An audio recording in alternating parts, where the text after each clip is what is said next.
kembali lagi di program Kampus Plus 62. Di sini aku, Maria, dari Laboratorium Galeri Investasi BI via UB akan menemani pemirsa sekalian dalam episode Kampus Plus 62 pada hari ini. Nah, sebelumnya, teman-teman sudah tahu belum nih Laboratorium Galeri Investasi via UB?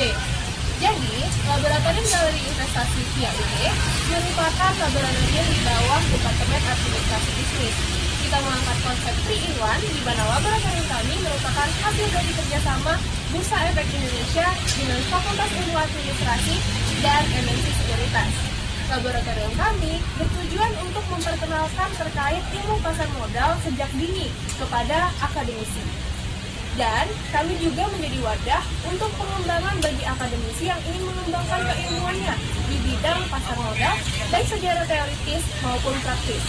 Nah, selanjutnya kita akan menyaksikan 8 berita dari berbagai kampus di Malang, Bandung, Semarang, dan Makassar pada episode Kampus Plus 62 pada hari ini. International of Vice Universitas Brawijaya menggelar program pembekalan dan orientasi kepada mahasiswa asing yang akan menempuh perkuliahan di Universitas Brawijaya. Para mahasiswa ini berasal dari berbagai negara yang berbeda sehingga pembekalan menjadi hal penting sebagai gerbang awal sebelum menempuh kuliah. Direktur International of Vice Didik Hartono mengatakan bahwa orientasi dan pembekalan merupakan menu wajib bagi mahasiswa asing yang akan masuk ke kampus biru. Mereka akan mendapatkan materi pengenalan kampus dan kehidupan kampus agar dapat segera beradaptasi. Selain itu, mahasiswa asing juga dikenalkan dengan organisasi mahasiswa asing yang sudah ada agar mereka dapat berjejaring dan bersosialisasi dengan mahasiswa dari berbagai negara. International Office atau kita kenal dengan sebutan International Academic Affairs atau UPT International Academic Affairs menyelenggarakan Universitas Brawijaya New International Students Orientation. Jadi hari ini adalah orientasi pendidikan untuk mahasiswa asing di Universitas Brawijaya. Ya. Mungkin boleh jelaskan agenda-agenda di hari ini ada apa aja, Pak, selama masa orientasi? Ya, selama masa orientasi ini mahasiswa asing akan diberikan beberapa materi. Yang pertama adalah tentang perkenalan tentang apa sih itu International Office, kemudian apa sih fungsi dari International Office dalam membantu mahasiswa untuk mengakselerasi karir akademik mereka di UB selama masa studi mereka, baik itu bidang akademik maupun bidang non-akademik. Kemudian juga untuk menjelaskan juga dan mengenalkan mereka juga terhadap beberapa institusi yang juga mensupport kegiatan mereka seperti beberapa international office di level fakultas. Didik berharap melalui pembekalan ini para mahasiswa asing dapat mengetahui seluk-beluk kampus Universitas Brawijaya sehingga mereka dapat nyaman untuk belajar di kampus biru. Pihak kampus juga akan melakukan pembinaan terhadap mahasiswa asing melalui berbagai program lingkungan agar mereka juga mengenal budaya di Kota Malang.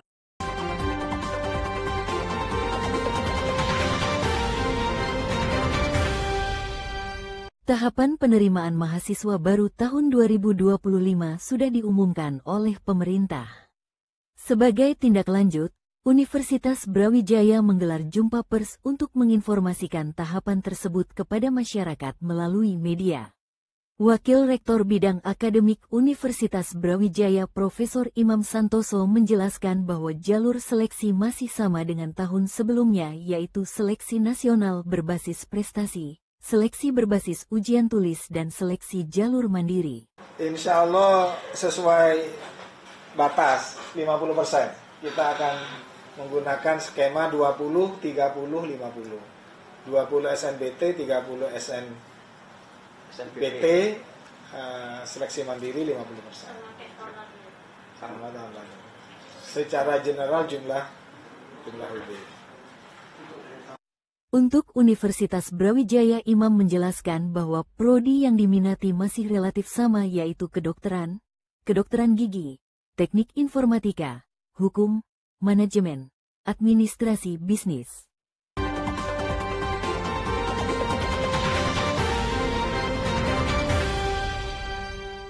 Direktur International Office Universitas Brawijaya Didik Hartono menjelaskan bahwa pihaknya memberi perhatian besar terhadap mahasiswa asing yang menempuh perkuliahan di Universitas Brawijaya.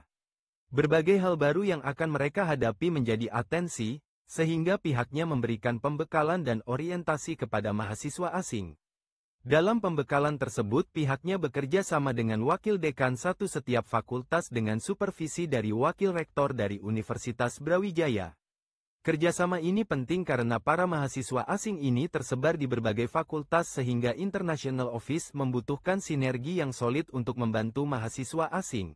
Alasan utama adalah memang ini kegiatan wajib yang harus diikuti oleh mahasiswa asing untuk mengetahui kira-kira apa sih yang harus dilakukan sebagai mahasiswa asing, baik itu berkaitan dengan karir akademik mereka maupun non-akademik mereka, bagaimana mereka bisa bersosialisasi dan hidup bersama di lingkungan baru mereka. Otomatis kan mereka memiliki latar budaya yang berbeda dengan kita, dan bagaimana berurusan dengan birokrasi di Universitas Brawijaya, bagaimana berurusan dengan beasiswa, bagaimana berurusan dengan living allowance mereka, dengan asuransi kesehatan mereka, berdeals dengan pengurusan izin tinggal mereka, visa mereka, di imigrasi, itu semua berkaitan dengan acara ini di orientasi pendidikan mahasiswa asing.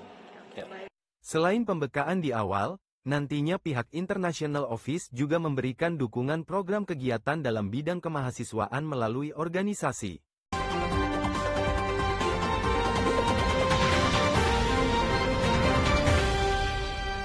Sebanyak 50 pelajar dan mahasiswa mengikuti pelatihan jurnalistik yang digelar Universitas Semarang di ruang seminar modern Gedung Menara USM Prof. Dr. Muladi SH baru-baru ini. Kegiatan yang dibuka Direktur USM TV Saiful Hadi Mkom ini menghadirkan Kepala Biro Semarang Suara Merdeka Roni Yuwono dan wartawan Tempo sekaligus alumnus USM Jamal Abdul Nasir. Dalam kesempatan itu, peserta diberikan pengetahuan terkait kode etik jurnalistik penulisan straight news dan news feature. Saiful Hadi yang juga menjabat Pemred Warta USM mengungkapkan, pelatihan ini bertujuan untuk memberikan bekal kepada peserta tentang dasar-dasar menjadi seorang jurnalis. Sementara itu, Roni Yuwono mengungkapkan bahwa seorang jurnalis wajib mematuhi kode etik sebagai rambu-rambu etika yang harus diperhatikan ketika menulis berita. Jadi bekal kode etik ini penting untuk nanti adik-adik yang ingin menggeluti dunia jurnalistik, dia tahu rambu-rambu mana yang boleh, mana yang enggak ketika menjadi jurnalis. Dan kode etik jurnalistik ini juga sangat relevan dengan era teknologi sekarang, artinya kita menjadi lebih berhati-hati dalam memposting apapun, memposting tentang tulisan, video, jadi tetap memperhatikan rambu-rambu seperti yang diamanatkan Undang-Undang Pers. Wartawan Tempo sekaligus alumnus USM Jamal Abdul Nasir menyatakan seorang jurnalis harus memiliki keberanian dalam mengambil liputan dengan menanamkan sikap skeptis dan selalu ingin tahu terhadap banyak hal. Jurnalis harus selalu untuk meng-cross-check apa yang hasil liputannya. Harapanku sih kalau memang benar-benar mau belajar soal jurnalistik ya tadi kata kuncinya selalu ingin tahu, selalu curiosity dan selalu skeptis atau jangan mudah percaya. Dan kalau mau menumbuhkan kepenulisan ya teman-teman harus rajin-rajin membaca itu.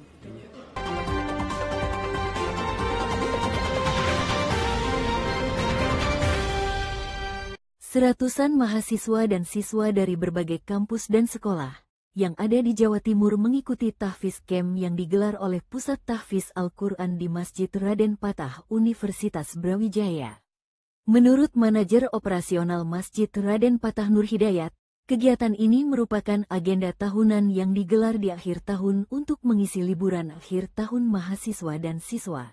Alhamdulillah pada hari ini, hari Senin, tanggal 23 Desember 2024, kita melaksanakan acara Tahfidz Camp 2024 ya, yang diselenggarakan oleh Pusat Tahfidz Quran Masjid Raden Patah, Universitas Brawijaya.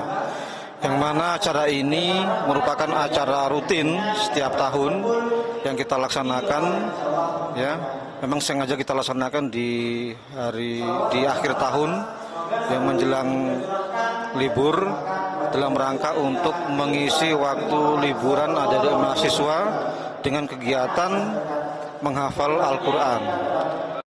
Antusias peserta saat ini cukup banyak terlihat dari kuota dari panitia yang terpenuhi sehingga terdapat 120 peserta dari berbagai kampus dan sekolah. Untuk peserta tahun ini, alhamdulillah memang kita kita batasi sebanyak 126 orang ya. Berasal dari berbagai macam perguruan tinggi di Jawa Timur, ada yang dari ITS, dari UNER, dari UNED Jember, kemudian dari Universitas Muhammadiyah Malang, ya, Universitas Negeri Malang, ya, dan juga diikuti oleh adik-adik SMA Boarding School di Jawa Timur.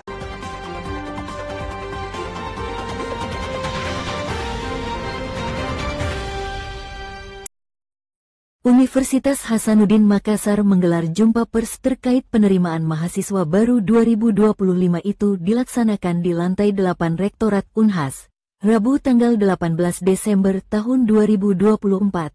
Wakil Rektor Bidang Akademik dan Kemahasiswaan Unhas, Profesor Dr. Muhammad Ruslin M.Kes, PhD, SPBMK menyebut jika ada 3 skema penerimaan mahasiswa baru, yakni seleksi nasional berdasarkan prestasi atau SNBP, seleksi nasional berbasis tes atau SNBT dan seleksi mandiri. Berdasarkan regulasi itu, pemerintah memberikan batas kuota pada masing-masing jalur seleksi, di mana SNBP minimum 20%, seleksi SNBT minimum 30%, dan seleksi mandiri maksimal 50%. Meskipun seleksi mandiri menempati persentase peluang yang tinggi, dijelaskan Profesor Ruslin, Unhas akan tetap memfokuskan pada seleksi SNBP dan SNBT. Dekan Fakultas Kedokteran Gigi periode tahun 2019 sampai tahun 2022 ini juga banyak menjelaskan perbedaan ketiga jalur seleksi tersebut hingga cara registrasi akun SNPMB. Kalau kita lihat ini regulasi yang ada dari kementerian untuk seleksi nasional penerimaan masa baru itu untuk SNBP itu minimum 20%, SNBT 30% dan seleksi mandiri maksimum 50%. Di tahun 2023 itu kita menerima melalui jalur SNBP 22,42%, di tahun 2024 itu kita menerima jumlah mahasiswa yang kita terima melalui jalur SNBP 25,22%. Untuk jalur SNBT, regulasi pemerintah minimum 30%, kita menerima di tahun 2023 49,54% dan di tahun 2024 kita menerima 53,22%. Untuk jalur seleksi mandiri, regulasi kementerian itu maksimum 50%. Di tahun 2023 kita menerima 28,04% dan di tahun 2024 21,56%. Nah, ini juga bisa memberi gambaran bahwa selama ini kan sering disoroti tentang yang jalur mandiri. Justru kita tidak terlalu besar walaupun pemerintah memberi kesempatan maksimum 50%, tapi Unhas itu di tahun 2024 hanya menggunakan kuota 21,56%. Kita lebih memprioritaskan di seleksi nasional berdasarkan tes dan di seleksi nasional berdasarkan prestasi. Seleksi nasional berdasarkan prestasi menjadi yang paling diminati calon mahasiswa lantaran tidak ada tes tertulis untuk jalur ini. Kondisi ini dapat memicu tindakan curang, seperti manipulasi nilai rapor peserta didik yang akan mendaftar. Karenanya pihak Unhas pun tegas akan memberikan sanksi. Rektor Unhas, Profesor Dr. Insinyur Jamaluddin Jompa MSc, menyebut jika pihaknya tidak segan-segan untuk memberikan sanksi berat dengan menutup peluang bagi sekolah untuk mendaftarkan peserta didiknya ke Unhas. Saya tahu pasti motivasinya awalnya barangkali bukan untuk kejahatan ya, tapi karena keinginan membuat sekolahnya lebih baik, terkenal, reputasinya bagus, dan juga membuat anak-anaknya bahagia karena banyak masuk di Unhas. Motivasi ini tentu tidak boleh menghalalkan segala cara, karena ini tidak bisa kita benarkan. Nah, saya yakin kalau Bapak Ibu semua dengar ini, saya ingin memperingatkan sekali lagi bahwa tidak ada kejahatan yang sempurna.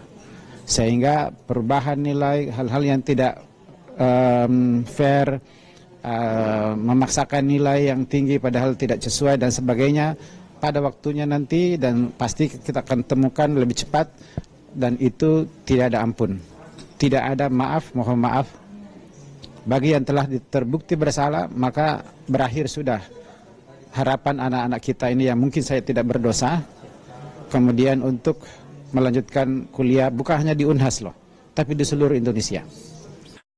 Rektor Unhas berharap kepada para guru agar bisa menjadi contoh positif kepada peserta didiknya. Unhas juga akan memberikan jatah khusus bagi sekolah yang berada di luar Provinsi Sulawesi Selatan yang ingin masuk ke Unhas. Dari Makassar, Tim Liputan Unhas TV melaporkan untuk UBTV.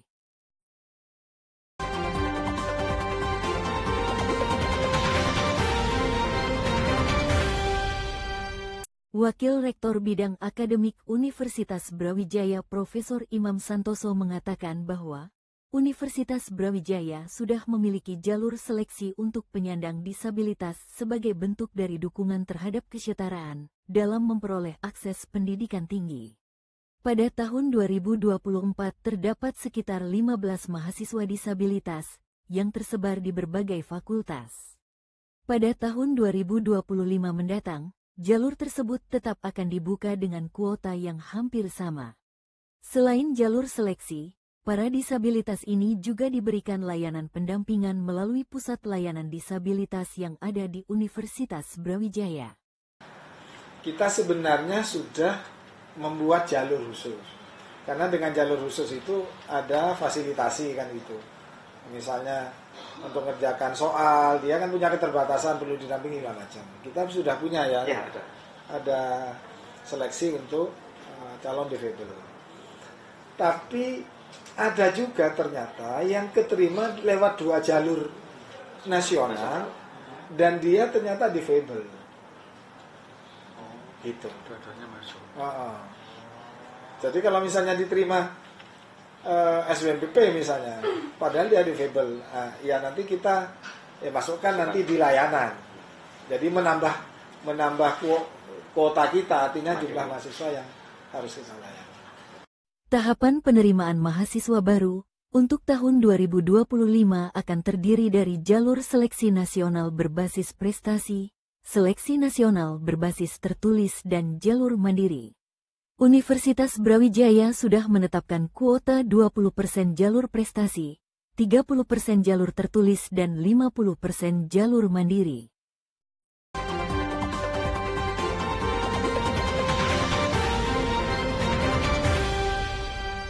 Universitas Hasanuddin Makassar menegaskan komitmennya untuk menciptakan lingkungan kerja yang bebas dari kekerasan, terutama kekerasan seksual.